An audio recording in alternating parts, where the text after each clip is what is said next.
politics. I was a campaign manager for Professor Mills, and we ran around the whole country crisscrossing. So it's nothing new to me, but it has been very exciting. It also gave me the opportunity to know the country, the problems especially, an opportunity when you become the president, you know exactly what to do. The people out there need our help as leaders. And these primaries, which has given me the opportunity to go around the 10 regions of this country, have given me a clear view of what is happening in our country. And I'm very confident that once I'm elected, I'll really have to work. There's a lot of work for me to do to give my people that required hope that I've been talking about. Is the situation that bad in Ghana today to warrant that Ghanaians change the baton from the governing NPP and give it back to the NDC who left power, say, 4 years ago when we get to the polls in 2020? If you say the situation that bad, even in the US they change presidents. Everywhere, even in advanced countries. Even if any government is performing, there's the need for another government to come and do better. So the convention has been that you go 2 terms, and then we change the baton. But this time, you want the NPP to serve just 1 term. You want to kick them out of the Jubilee House. I don't believe there's a convention. It just happened, and that is it. And the same way it will come, that it can change to 1 term. Who created that convention? It is the performance, and I believe that they've not performed. And the people would like to see the NDC back to power. And the people would like to see somebody like Alabi sit in the driving seat of this country to transform our lives and give our people more hope. So it's not a convention that every party must be in power for 8 years. Your performance will show. It's even possible that when I come to power, I will serve the 8 years, and another president from NDC will become and continue because of my performance. And this is what I want to do. Back to the election tomorrow, Saturday. There are allegations of votes or ballot tampering already, even before we go to the polls. Has that come to the notice of your camp, and how are you taking it? I came back from the voter region, my last tour, regional tour. I must say voter noti, my last tour, 4 a.m. today. And when I came, I had some rest. When I got out, my team were still working, and I had to join my team. And information available indicates that there's a process in the transportation of the ballot papers to the various regions. And the process has been compromised in a way. It's not for anything that they ask us to bring our seals to the place. And once you ask for the seal, and you also advise that, or that we should have a rep at the other end to make sure that our seals are intact, then there must be a reason why that was inserted into the process, and even the Electoral Commission's process. Our people went there, they kept their seals here in Accra, and our reps in the other regions met the ballot, what do you call it, boxes tampered with. The seals were not there, and some of the materials were just open.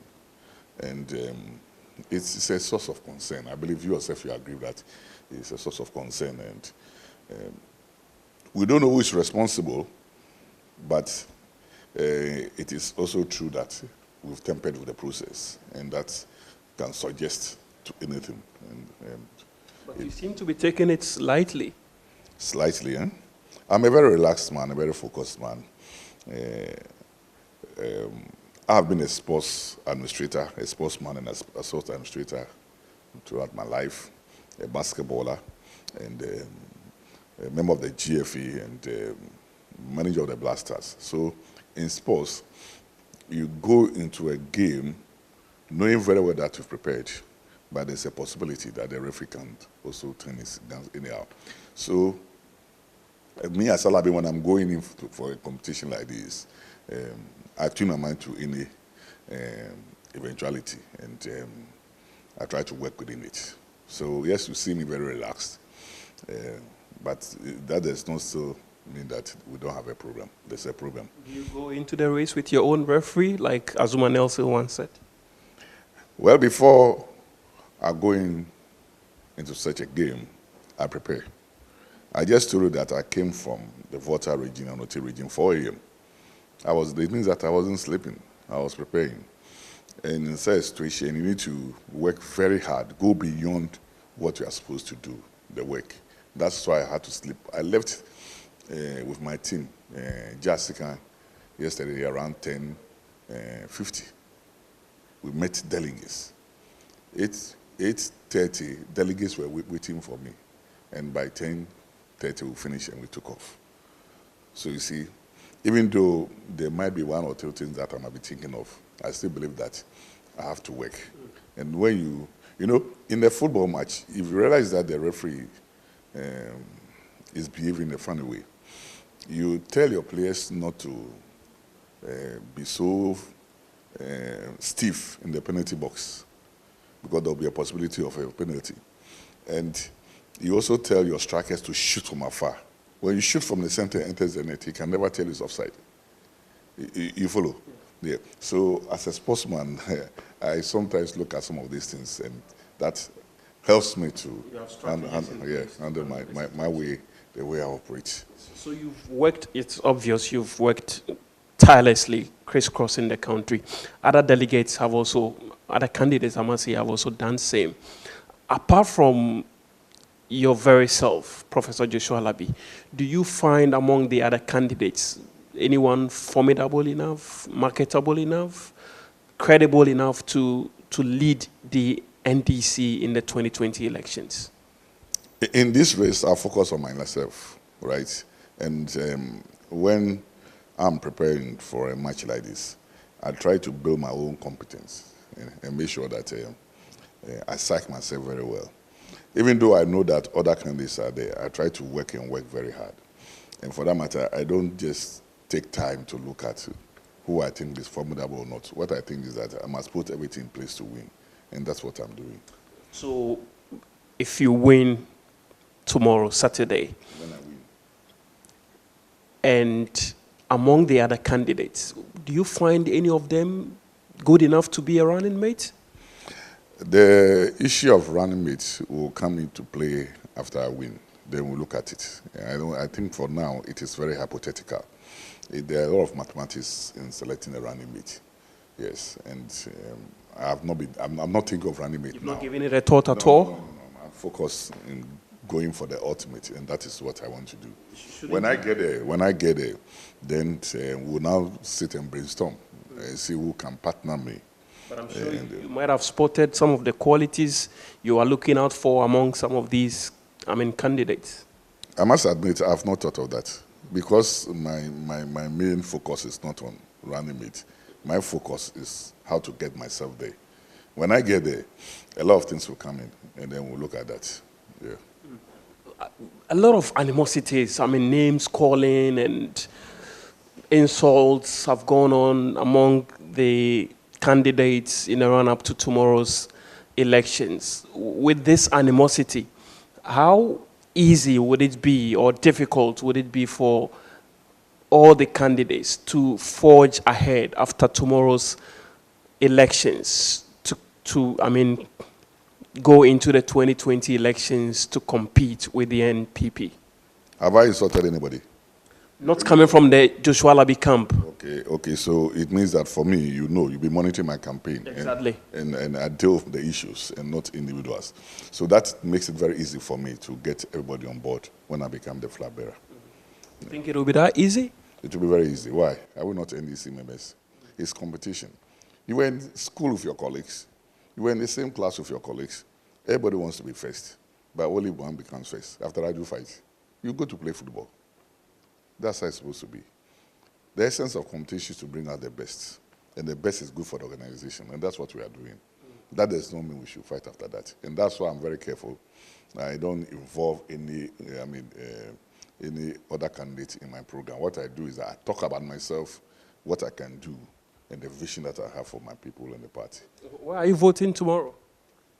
My hometown, Nongwa, Kroa constituency. Yeah, I'll be voting there tomorrow. So we should expect you to sweep all the votes in that constituency? Well, you see, Nongwa, I would say, even though it's a Ghanaland, we don't have more than 40% of the people coming from Nongwa there.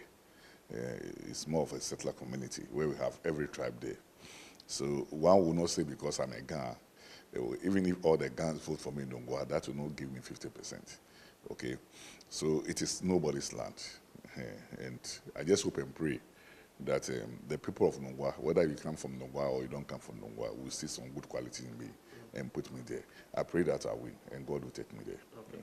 Let's shift from tomorrow's voting and talk about party militias. It's been a major challenge, for our country, and now we are trying to deal with it once and for all. The president has stated that, or he's giving directive to his party to invite your party to a meeting to find ways of dealing with the matter. You think that's the way to go? About 10 days ago, I attended an interview at UTV, and there was a similar question. And I told them that when I become the Flagbearer, then I will engage Nana Akufo-Addo. I said the recordings are there. I will engage him for us to resolve this issue. I told him. When you become Flagbearer? Yes, when I become Not president. now? Not when I become president. For now, I'm not the leader. When I become a leader, he's a leader. So we talk on that level. And that was 10 days ago before his address. Yeah, so I believe that he might have picked that from mine, and we are on the same page. I think it's okay. But now he's saying they should extend the invitation to the party, not like, say, the party leadership. Of course, if I'm to engage Nana Akufo-Addo, the preliminary work will be done by the party before it comes to the presidency. So it's like any international discussion. The president doesn't go to sign the agreement immediately. The ministers and co do that before he goes. So you agree with the president's position? I think he agrees with me. That's why he said that, because I said that 10 days ago. So he agrees with me. Okay. Before we go, I want to show you a video of you when you visited. You were in the Upper East or Upper West region? This is not really, this is the Tamale, my people. I lived in the North Manhattan. To my mama, to my mama,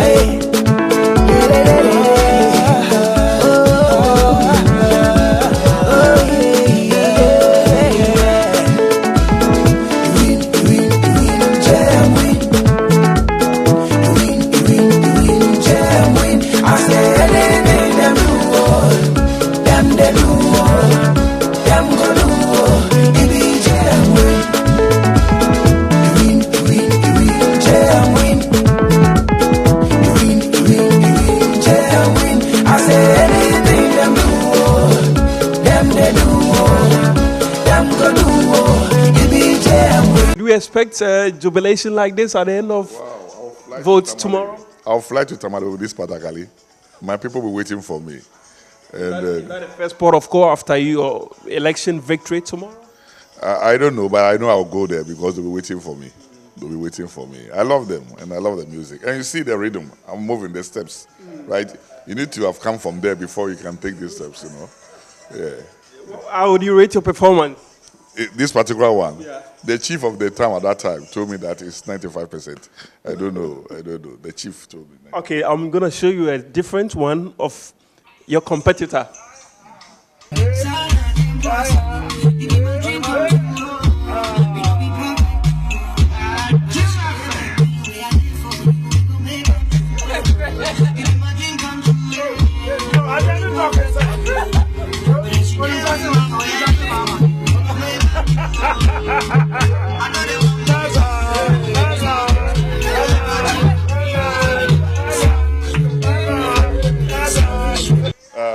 This one is not innocent. No, look at this one. No. So you think you did well, you did better than Dr. Kospiuga, right? I'm not in any competition with him to dance, but I believe that I danced according to the rhythm of the Dabong dance, and I was okay with it. Right. Thank you very much. Thank you too.